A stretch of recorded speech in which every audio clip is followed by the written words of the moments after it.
This podcast discusses domestic violence, criminal behavior, murder, and adult themes. While not explicit, listener discretion is advised.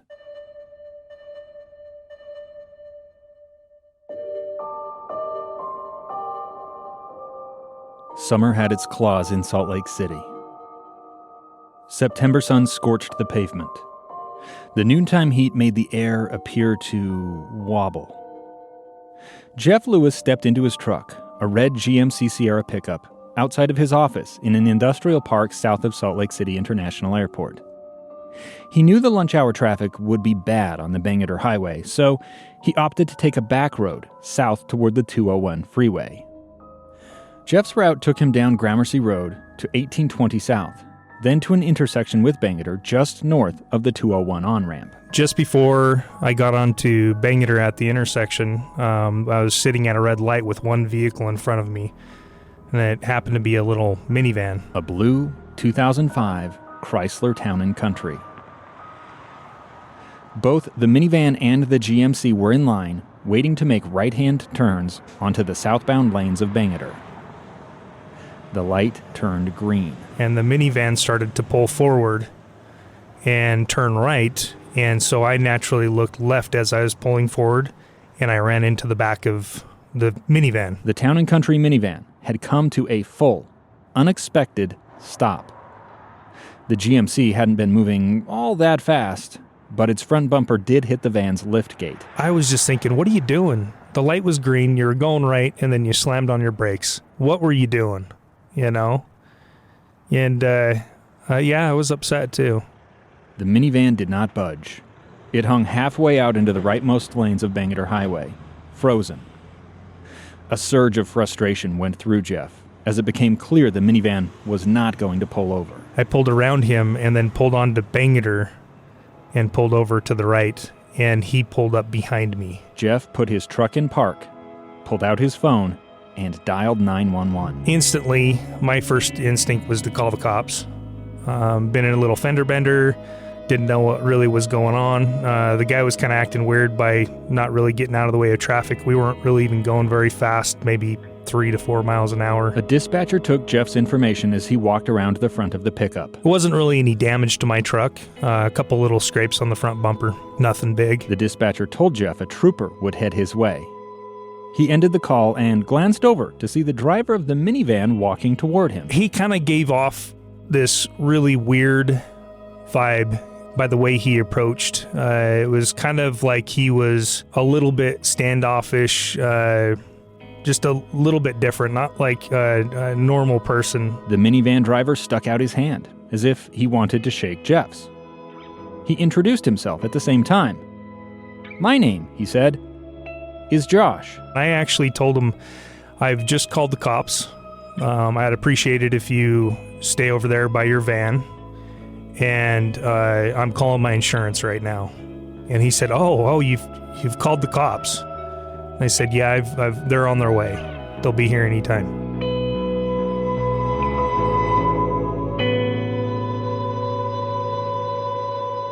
This is a bonus episode of Cold, the Car Crash Con. I'm Dave Cawley. Back after a word from our sponsors.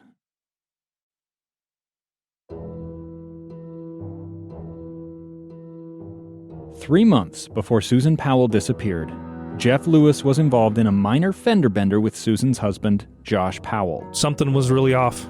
I didn't feel comfortable with the guy. You know, and rightfully so, I was pretty upset. Josh had brake-checked Jeff as they were making a right-hand turn from 1820 South onto the Bangerter Highway in Salt Lake City on September 2nd, 2009.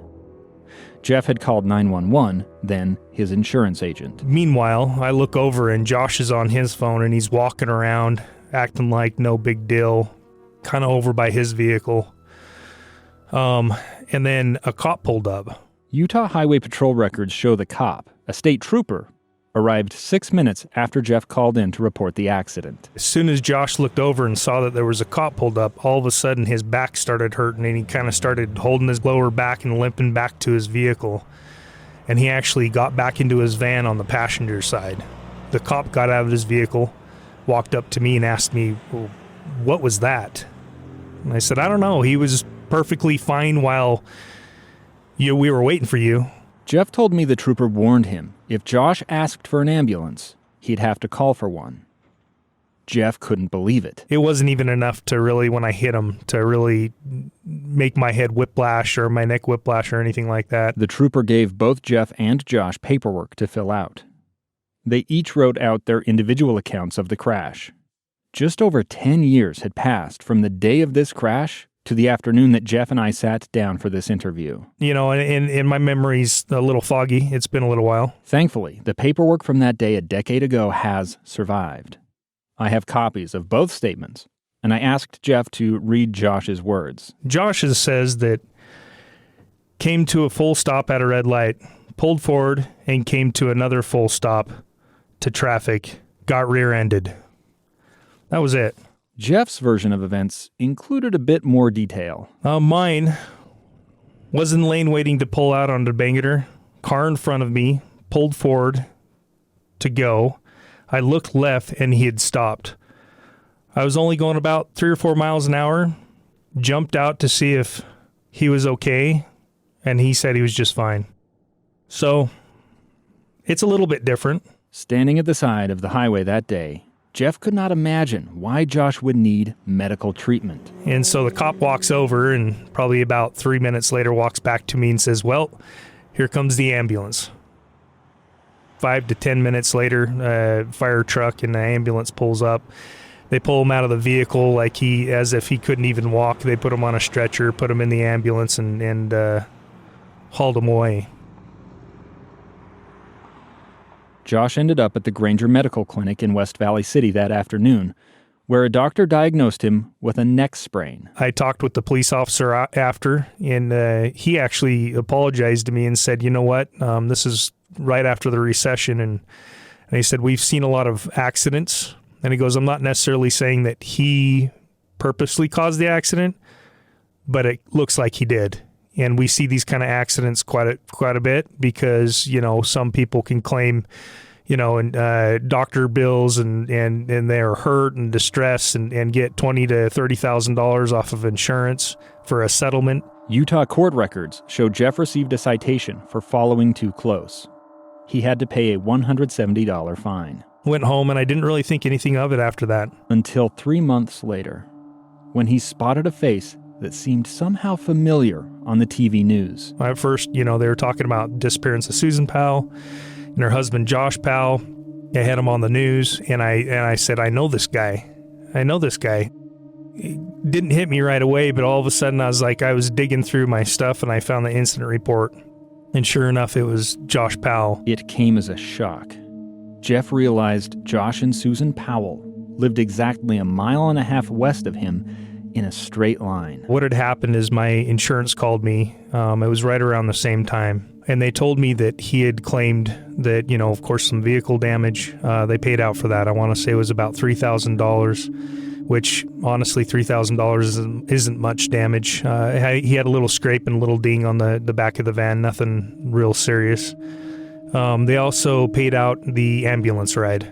This is backed up by paperwork.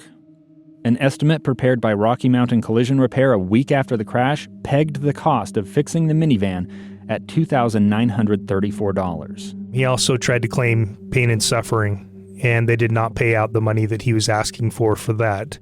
Pain and suffering from a fender bender.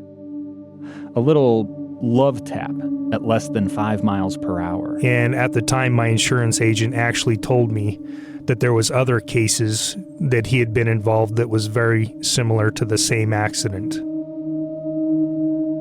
I don't have any proof on that. That was just what my insurance agent told me. Jeff didn't have any proof. I do.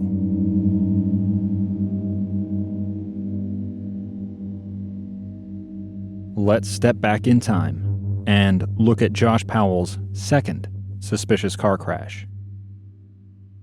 6.5 years before that rear-end wreck on Utah's Bangerter Highway, and 585 miles away as the crow flies, Josh sat at the wheel of a different minivan.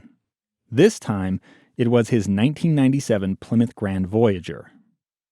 Susan sat shotgun. They didn't have their boys with them because Charlie and Braden had not yet been born. They say when you want to have kids, get a dog. But we didn't want a dog, so we got a bird. Yeah. We don't want kids yet, though, either. Josh and Susan had been married just over 2 years.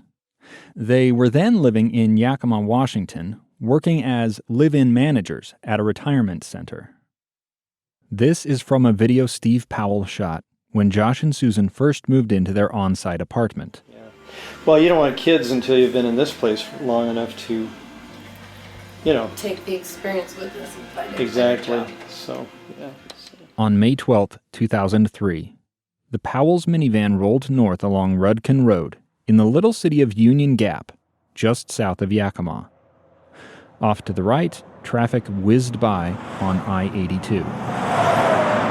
Rudkin, a frontage road, had a posted speed limit of 25 miles per hour. It wasn't like we were going 60 miles an hour down this road. Right.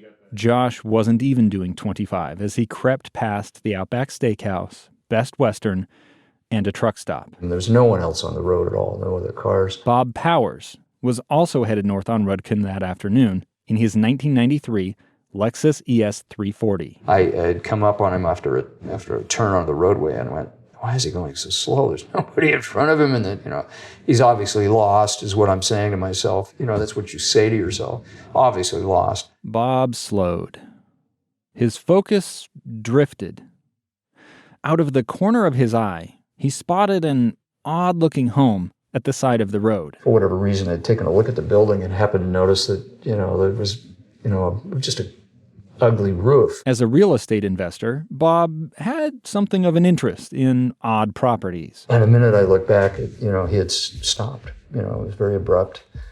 And, I didn't understand it at all. No need to be stopping. There's clear road way ahead, no stoplights, no stop signs, no right or left turn opportunities. There was no reason for him to be stopped dead center in the middle of the road. Bob's right foot stabbed the brake pedal. It wasn't enough. The Lexus skidded into the back of the minivan. I think by the time we would have even connected, we had to have been, as I said before, might have been going 5 miles, 10 miles an hour or something. It was got to be slow. The front driver's side corner of the Lexus hit the van's rear bumper, just right of center. It just couldn't have been much. It was just a really soft, connection. Enough that it surprised you, but not enough that it jolted you. Airbags did not even deploy in either car. Josh would later describe whipping his head backward against the headrest. Susan lurched forward against her seatbelt. Her muscles tensed. She didn't feel pain, only a rush of anxiety. Concerned, she turned to check on her husband. Josh seemed okay, but maybe a little dazed. Susan popped the buckle on her seatbelt and stepped out of the minivan's passenger door. She checked herself. Nothing seemed broken or even sore. Josh got out of the van as well, as Bob was stepping from the driver door of his car. Got out of the car and I said, well, we probably should take each other's information and let me call and file a report. So I was actually the one who called the police. Bob had a few years on Josh, and he wasn't quite sure what to make of this younger man. I do remember him being just somewhat aloof, didn't seem to be very animated, kind of odd, and I mean, very kind of quiet, didn't really talk much, sort of participated in the information exchange, but didn't really have much more to add to the conversation. So I was actually the one who called the police. Meantime, they checked their cars for damage. What I remember is there wasn't much damage at all. A Union Gap police officer arrived. He looked at the two vehicles, then he wrote up a report. It noted damage to the front driver corner of Bob's car, but no damage of any significance to Josh's minivan. The officer wrote Bob a ticket for following too close. I was cited for the incident, had a citation written. And didn't feel it was my fault because I felt like it was an abrupt, stop. All these years later, I found a scanned copy of the officer's report among Josh's personal files. I showed it to Bob. That's interesting. Mm-hmm. Josh told the officer that he'd been making a left-hand turn. the officer drew a diagram of the crash based on Josh's description. I find this interesting, this diagram. They did this to indicate what the individual had said, that he was trying to take a left turn. But this is not true. This cannot be possible, you know. The area to the left of where Josh had stopped on Rudkin Road was blocked by a cyclone fence and a locked gate surrounding a fruit warehouse. I've been unable to find any indication that Josh and Susan ever visited or had business at that warehouse. That wasn't the only oddity on the police report. It says no injuries were reported. No injuries. That makes what happened next even more odd. Josh handed Susan the keys and sat down in the passenger seat. She took the wheel and steered north to Memorial Hospital in Yakima. When they arrived, Susan told the emergency department staff she was fine, but her husband needed an evaluation. Josh went through an exam and x-rays. He received a prescription for ibuprofen and Vicodin. The doctor also told him to take it easy for a few days at work. No heavy lifting, no pouring coffee for the retirement center residents, that kind of thing. Susan awoke the next morning feeling some pain. The adrenaline had worn off and her body ached. But she didn't go to the ER as Josh had. Instead, she stopped by a clinic right around the corner from their work. A tech took some x-rays and nothing seemed wrong. So Susan went home with just some Celebrex, which she never ended up taking. Looking through the records now, it seems that would have been a logical place for this story to end. But it didn't. On the second day after the crash, Josh convinced Susan they needed to see a chiropractor. He had found one in the Yellow Pages. So they went in for an evaluation. Afterward, Josh informed his bosses he couldn't do any physical labor, doctor's orders. Also, he would be missing a lot of work while receiving treatment. Josh and Susan spent the next month and a half seeing the chiropractor 2 or 3 times per week. And that wasn't all. The chiropractor wrote them prescriptions for massage therapy. All of the bills went to Josh's auto insurance. They were coming to the end of their treatments when July 13th rolled around. That was the day Steve Powell confessed his feelings to Susan, in the voyeur video recording first revealed right here in the Cold Podcast. You might remember, Steve had accompanied Josh and Susan to a trucking company in Kent, Washington. Josh wanted to get his CDL and was toying with the idea of working as a trucker. Well, so we're thinking about moving to Colorado, and I thought, of all the things, I want to get a trailer to put our stuff in. Because I hate moving it in and out of storage. Right. And so if I had a trailer, I'd like to have a way to move it without having to hire someone, even if I had to rent the truck.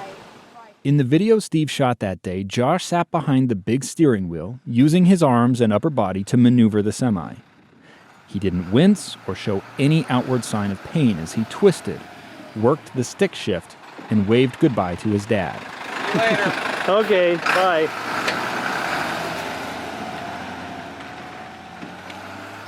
Yet just 3 days later, Josh pulled out the Yellow Pages again. He believed, according to medical records, that his recovery had plateaued, and he wanted to try a different chiropractor. That meant a new round of evaluations, x-rays, and manipulations. Josh and Susan went in together 3 times a week, just like before. At every visit, the chiropractor billed the insurance for exercise training and neuromuscular re-education.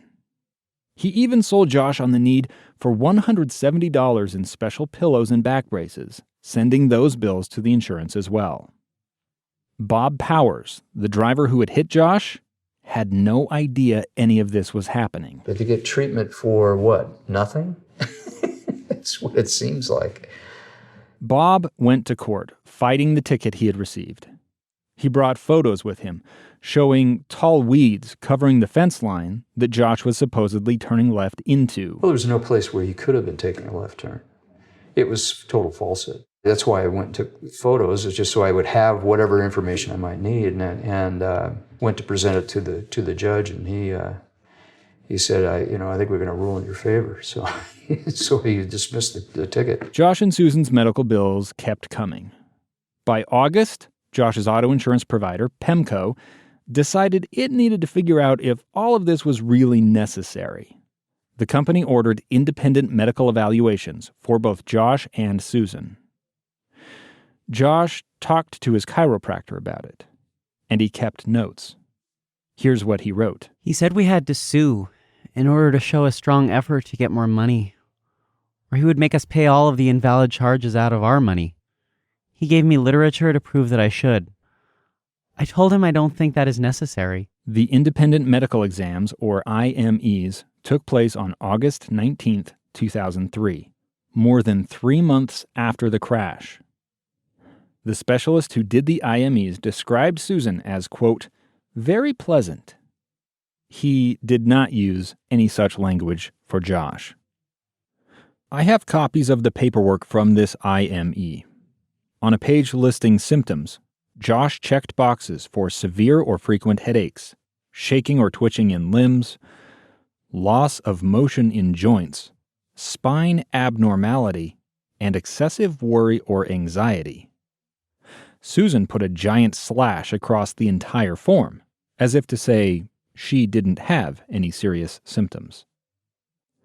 The IMEs revealed Susan was fine. Although she sometimes had neck stiffness, she didn't require any additional treatment to return to her pre-crash condition. Josh was another story. The specialist wrote Josh was, quote, neurologically and orthopedically intact. But because of his insistent complaints about pain, Josh would probably benefit from 6 more weeks of treatment. PEMCO said Josh would have to pay for the pillows himself. It also denied coverage for the exercise training and neuromuscular re-education, finding those were unnecessary and not related to the crash. Bob was stunned when I described the extent of the claims to him. My goodness. I hear it's been, 16 years ago. The first I've heard of it.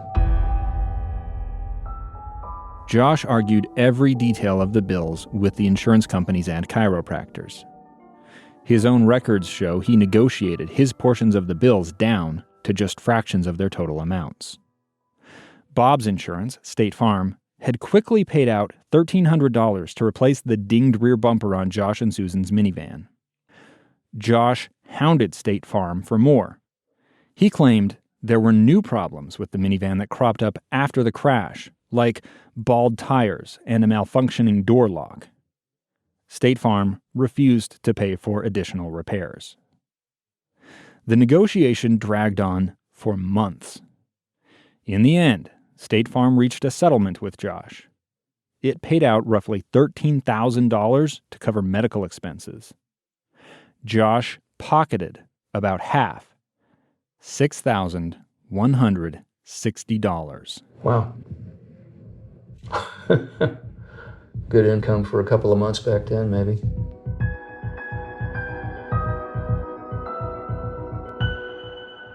It's fair to raise a question here about Susan's involvement in this claim. I turned to Susan's journal hoping to find insight about her side of this experience. But there are 2 pages missing from it. The gap in time spans from March 2003 until August 2003, the exact period of time during which this crash and insurance claim took place. It's also the period of time during which Steve Powell told Susan he was in love with her, and she rejected him. So one could understand why she might not want this story in her journal. The entries that followed the missing pages simply described a desire to escape.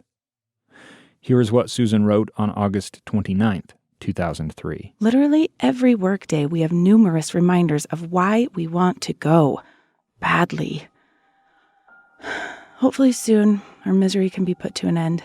So then we can be living where we want, happy what we're doing, and sooner able to move on, find a job for Josh, and start a family.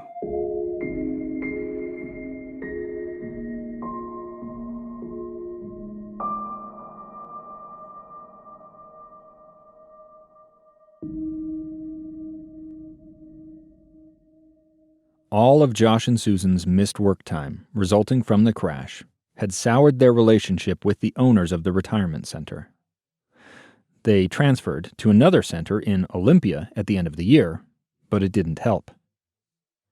So in January of 2004, Josh and Susan moved to Utah. They were both unemployed at first, but survived off of that $6,100 settlement check. After a few weeks, Josh and Susan both picked up temp jobs. Josh lost his almost immediately. Susan's temp position did not provide health insurance, so Josh applied for a private plan that February. He listed his occupation as, quote, manager on the paperwork, failing to disclose he was actually out of work and receiving unemployment. He also wrote on the form that he and Susan were both in, quote, great health. He explained away all those chiropractic treatments, saying they were just the result of an auto accident. The agent who handled Josh's application told him she needed records. He argued with her at length. In processing notes, the agent described Josh as, quote, quite difficult to work with. But he did cough up the records eventually. After reviewing them, the insurance company offered Josh and Susan coverage with a 15% markup. Josh did not take that very well. He pushed back, saying he'd only gone through all those weeks of spine cracking on doctor's orders.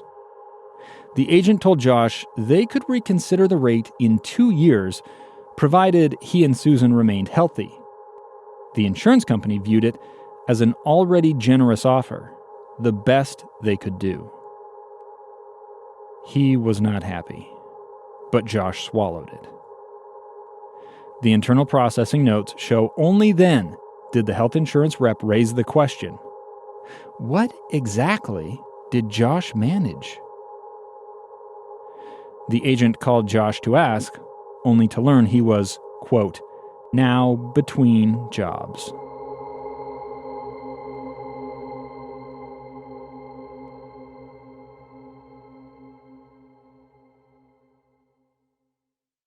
Do you ever look up when you're hanging out with your friends and family and realize that every single one of you is on your phone? I can't tell you how often that happens to me. Cue Hunt a Killer. It's the subscription game that gets you off your phone and thrusts you and your friends and family into an ongoing murder mystery investigation.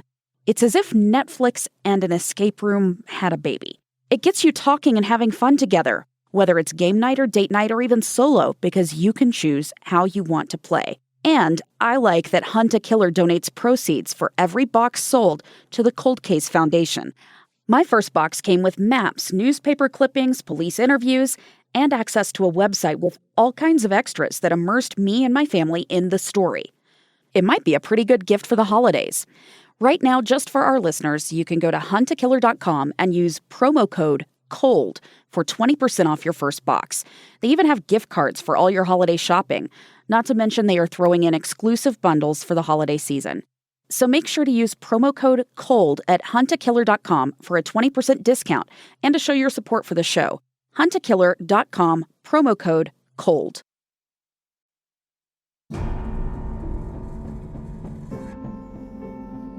These two car wrecks, 6 years apart, exhibited a surprising symmetry. Both were low-speed, rear-end collisions caused when Josh Powell came to unexpected stops in front of other drivers. In both cases, the other drivers insisted there was no apparent reason for him to have stopped. Josh claimed injuries from both crashes, in spite of the fact that neither of the other drivers were injured. Josh sought months of chiropractic and massage therapy care following each crash, billing those visits to auto insurance. In both cases, the insurance companies ended up ordering independent medical examinations, which raised doubts about the necessity of the treatments. Twice is quite the coincidence. And you've indicated that there was some other, at least another one of these kinds of incidents? 2 other incidents. Wow. One before, one after. Wow. 3 times, and it's no longer a coincidence. It's a trend.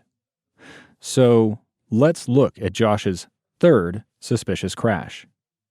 It happened during the summer of 2000. It was a really nice summer. I was actually content. I was happy the way things were going. That's Josh's voice from his audio journals. It was 4 months before he met Susan.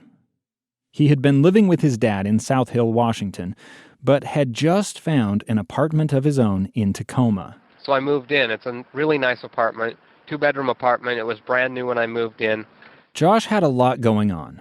He was working long days installing furniture, struggling to stay ahead of his debts. All told, I think I'm paying out close to $2,000 a month just to live. He'd made new friends at church and anticipated going back to school that fall. His prized possessions were his computer, his entertainment center, and his Plymouth Voyager minivan. I might have to let my van go, which is costing me $310 in insurance and payments, which is not much. On the afternoon of June 8th, 2000, Josh drove that minivan north up Meridian in Puyallup. A young woman named Nicole Lyons was right behind him in her 1998 Jeep Wrangler.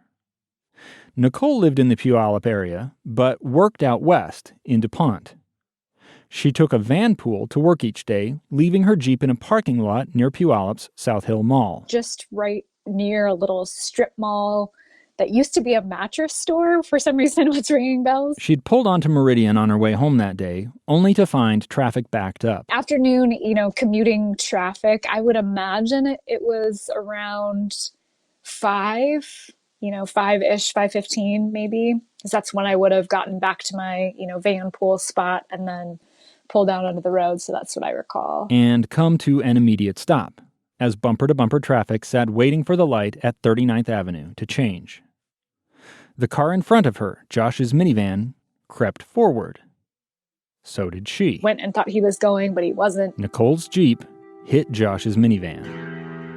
I rear-ended him just ever so slightly. Really, we were going, the miles per hour was 2 or 3, maybe. I mean, it was very much, we just started going and then immediately stopped and had impact. Nicole and Josh each pulled off of the road into a parking lot. Then he seemed, from what I recall, to be in a hurry. They checked for damage. By design, the Wrangler's front bumper wasn't entirely flat. It had 2 prongs on it for tow hooks, one of which had hit the rear bumper of Josh's minivan. I mean, I think there was a little indentation in his bumper from the prong of my vehicle. There was not any damage to my vehicle whatsoever. They had a quick conversation. I think there was some talk of, do we even want to exchange information? And we ended up exchanging information. Josh scribbled Nicole's license plate and phone number on a paper copy of her auto insurance card, which he kept. He also wrote out his own description of the crash. He later scanned both papers into his computer, though Nicole had no way of knowing that. And I wasn't sure that he was even going to turn it in or file a claim. It wasn't a big deal, as far as she could tell. No police, no ambulance, no problem. He seemed completely fine and very, like I said, in a hurry, let's exchange information and get on his way. The next day, an insurance adjuster came to look at the minivan. He figured the rear bumper cover would need to be replaced at a cost of about $560, parts and labor. Records obtained by this podcast show the actual cost to repair came in below the estimate at $452. Repairs to Josh's body, they cost a good deal more. He started seeing, can you guess? A chiropractor. She wrote Josh had a mild to moderate cervical thoracic strain, or sprain. In other words, neck and back pain. She referred him to a massage therapist to receive 2 massages a week for the next 6 weeks. Josh did not want to pay for this, though, so he called Nicole's insurance, Progressive, and started badgering them for money. Here's what he wrote in his notes. We talked and I tried to negotiate, but he didn't negotiate at all until I forced the issue. Then he offered $400 cash and $500 medical. I told him that doesn't even cover the here and now medically. The day after writing that, Josh went to the office of a personal injury lawyer in Puyallup. He hired the firm on the spot, agreeing to give them a third of anything they recovered from Progressive. Nicole had told her Progressive agent her side of the story. I also called it into my insurance and talked with them and gave a statement of what happened. And then that was it. I don't remember getting any additional pieces of information from that. Josh's attorney spent a few weeks gathering up medical records, then sent a demand letter to Progressive. It said Josh had incurred about $1,500 in medical expenses. It also said he deserved $6,500 in general damages. As such, they wanted Progressive to cough up $8,000. A month later, Progressive settled, agreeing to pay out less than half of that amount, about $3,400. That more than covered the medical bills. The attorney took his cut of about $1,100, leaving Josh with a check for $728. Nicole never knew. Would it surprise you to learn that he claimed injury out of that crash?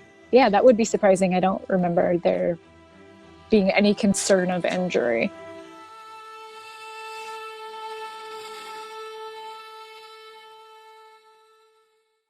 All right, with all of that background, now we have to look at the paperwork Josh filed with his car insurance company after the crash on Bangerter Highway in Utah back in September 2009. Josh wrote he had whiplash. One of the questions on the form asked if he had previously been treated for, quote, similar symptoms. He checked no. I actually had no idea that this guy had made any claim whatsoever with my insurance company until you guys had, come up with that information. I thought it was pretty revealing. Josh's own records prove he had claimed whiplash after the 2003 crash in Yakima, when Bob Powers rear-ended his van. I called my State Farm agent and said, did this really all happen? I mean, would they actually get some kind of payout? And he, of course, told me the extent of the payout. And I says, you've got to be kidding me, Joel. I says, how come there wasn't follow-up by you guys? Because that following too close ticket was dismissed at court. I would think you would have no obligation. And he says, well, we try to take it out of your hands and not have you worry about it whatsoever, and that's why we haven't informed you. While State Farm didn't share the details of Josh's 2003 claim with Bob, the company did enter those records into a fraud prevention database. They were available to Jeff Lewis's insurance company as it investigated Josh's 2009 claim. The 2009 crash happened 3 months before Susan disappeared. Josh was still undergoing treatment for his injuries when his wife vanished. And in the months that followed, the insurance companies ordered another independent medical exam, which I described in episode 6 of Cold. The paper trail from that IME revealed Josh was diagnosed with a rotator cuff strain or partial tear just 10 days after Susan disappeared. He blamed that injury on the crash, even though there was no mention of it in any of the prior medical records. Yeah, it was an act. He claimed shoulder injury. When the cop pulled up, he was holding his back. It was all an act. Again, that's Jeff, the guy who rear-ended Josh 3 months before Susan disappeared. When I saw him on the news and his wife was missing, my gut feeling was that he was trying to get insurance money. Right away when I see this, I'm going, man, this guy got rid of his wife for money. On the surface, none of these crashes seem like much. But taken together, they paint a picture of Josh Powell, willing to scam the insurance system for a few $1,000s. Or, in Jeff's view, maybe $1 million. Susan's life insurance. And then it comes out that, she did have an insurance policy. And so that's exactly what I thought he did. I wasn't sure what I would find when I first set out to identify the driver who hit Josh on that September day in 2009. To be honest, I wasn't sure I would ever be able to. There wasn't enough detail. All I knew was someone crashed into Josh's minivan on or near the Bangerter Highway. I scoured the West Valley City case files, but came up empty-handed.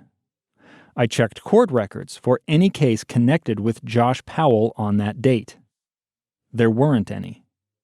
I submitted public records requests to multiple police departments asking for reports of any crash involving Josh's minivan on or around that date. None had any. It had not occurred to me then that the Highway Patrol might have jurisdiction. While I wasn't able to identify Jeff, it turned out he was listening to Cold. My wife actually found it and said, "You've got to listen to this," because she knew the little bit of a background of being in an accident with Josh Powell. So she said, "You've got to listen to this podcast.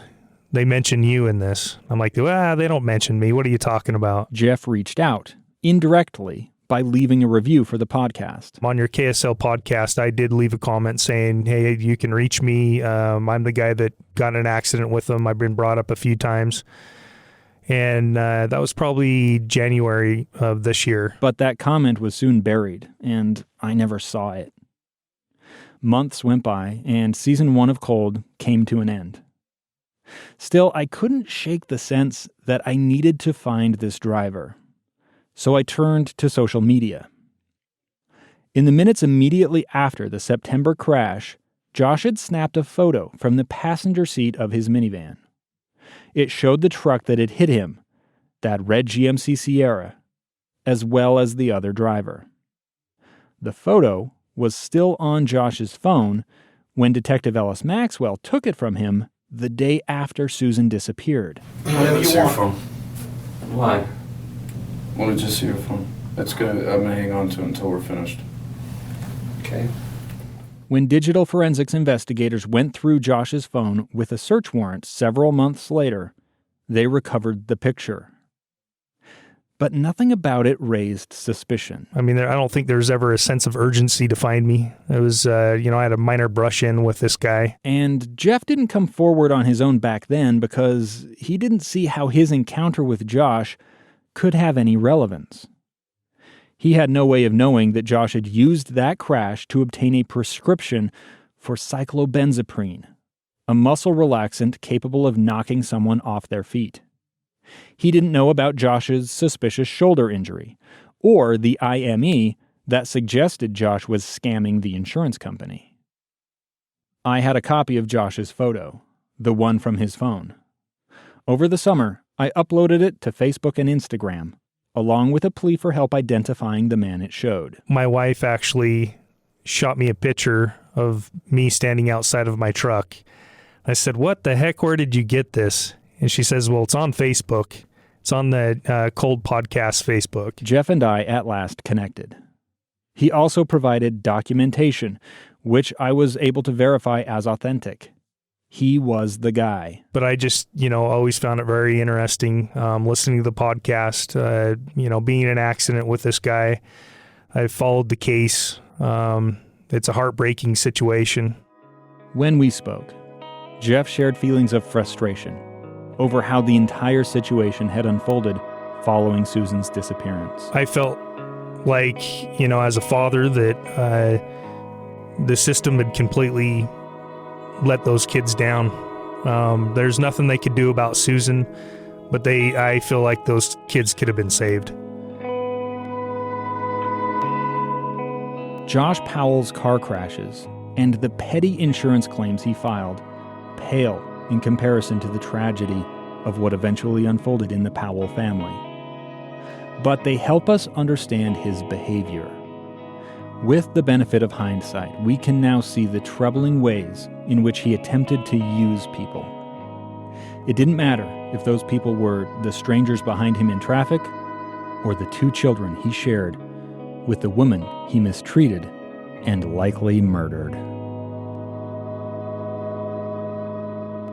If Susan's story sounds familiar in your own life, in other words, if you or someone you know is experiencing domestic abuse in any form, please get immediate help. In the U.S., support is a phone call away at the National Domestic Violence Hotline at 1-800-799-7233 or online at www.thehotline.org. If you would like to support Cold, please subscribe in your podcast app of choice and consider leaving us a rating or review. All of those help us reach new listeners. You can also find us on Facebook, Instagram, and Twitter at The Cold Podcast. And we have a website with articles, pictures, and video, thecoldpodcast.com. Michael Bon Miller composed the music for Cold, except for the guitar stuff. That was me. The KSL Podcast's team includes too many people to name here, but my special thanks to our leader, Cheryl Worsley, to our TV producer, Kira Faramond, to our radio producer, Becky Bruce, digital specialist, Josh Tilton, and my fellow podcast producers, Nina Ernest and Danielle Prager. Cold is a production of KSL Podcasts. Thank you for listening.